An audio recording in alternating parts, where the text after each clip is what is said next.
لێرە خاڵێک ضروریە بۆ سەرنجدان بیخەینەوە بیر. ئەمەی وتمان دژەمانە نییە لەگەڵ ئەوەی خوای گەورە فەرمێ لا ئیکراهە فی الدین قەد تەبەیەنە الڕشد من الغەی، واتە بە هیچ جۆر و شێوە و کلۆجێک ناچارکردن لە دینان نییە. چونکە لێرە کە ئەفەرمێ لا ئیکراهە لایەکە معلومە نافیە لیلجنسە، یعنی هەرچی لە توخمی ناچارکردن بێ نابێ هەبێ، نابێ خەڵکی بەو مەبەستەی باوەڕ بە دین بهێنن ناچار بکرێن.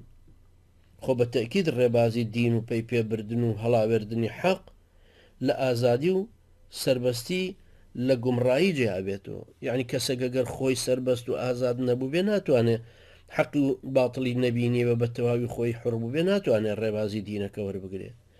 بۆیە کە خوای گەورە فەرمێ لا ئیکراهە فی الدین بە هیچ شێوە کلۆجێک ئەمە ناچارکردنی خەڵکی نییە لەوەی کە دینەکە ئەبێ وەربگرێت.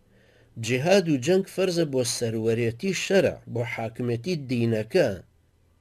ئەمە زۆر شتێکی وازەحە ئەگەر خەڵک سەری لە خۆی تێک نەدا و بە عەمدەن بەکاری نێنێ.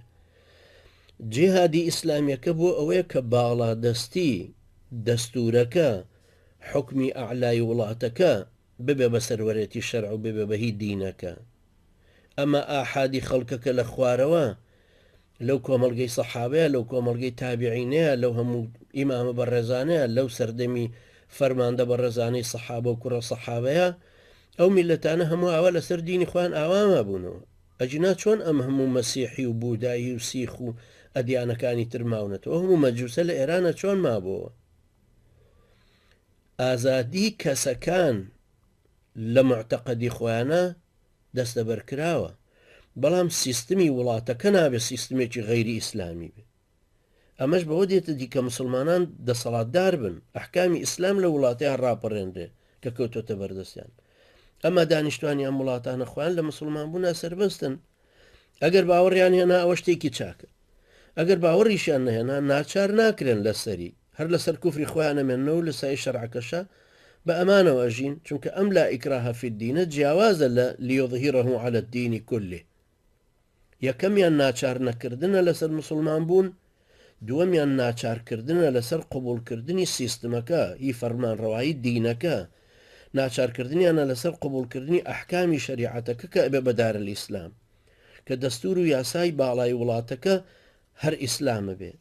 ئەوانەی باوەڕ بە دینەکە ناهێنن هەر لەسەر دینی خۆیانەمێنەوە و کەس نایان خاتە ژێر تین و فشار و ناچارکردنەوە. بۆیە خوای گەورەش بە صیفەتی لا ئیکراهە فی الدین بە لای نافیە لیلجنس فەرمووی کە بە هیچ جۆرێک نابێ بچەوسێنرێنەوە ناچار بکرێن لە وەرگرتنی دینەکە.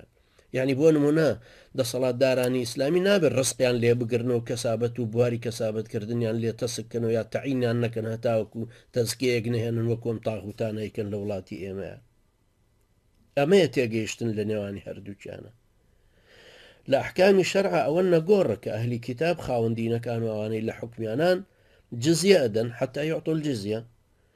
ئەم جزیە لەسەر قبولکردنی ئیسلام نە ئەوان و نەبتپەرست ناچار ناکرێن لەسەر باوەڕهێنان بە ئیسلام.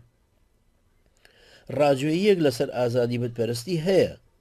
ئەشێ تەماشای تەفسیری ئیبن کەثیری بۆ بکەیت و تەفسیلاتێک لە تەفسیرەکانی ترە وەربگرین لە ئەم ئاەتی لا ئیکراهە فی الدینە کە ئاەتی 256 بەقەرەیە.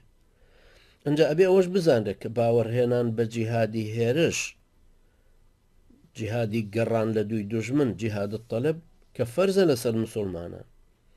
یعنی ڕوبەڕووبوونەوەی یاسای نێودەوڵەتیەکانیش کە ئەڵێن نابێت دەوڵەتێک دەستدرێژی بکاتە سەر دەوڵەتێکی تر یا بە زۆر خاکەکەی بکاتە مڵکی خۆی، لە ڕاستیە ئەمە یاسای زلهێزەکانە کە بۆ چاواشەکاری بەکاری هێنن لە کاتێکە هەر خۆیان چەندین وڵاتی تریان لوشداوە و خستویانەتە ژێر ڕکێفی خۆیانەوە.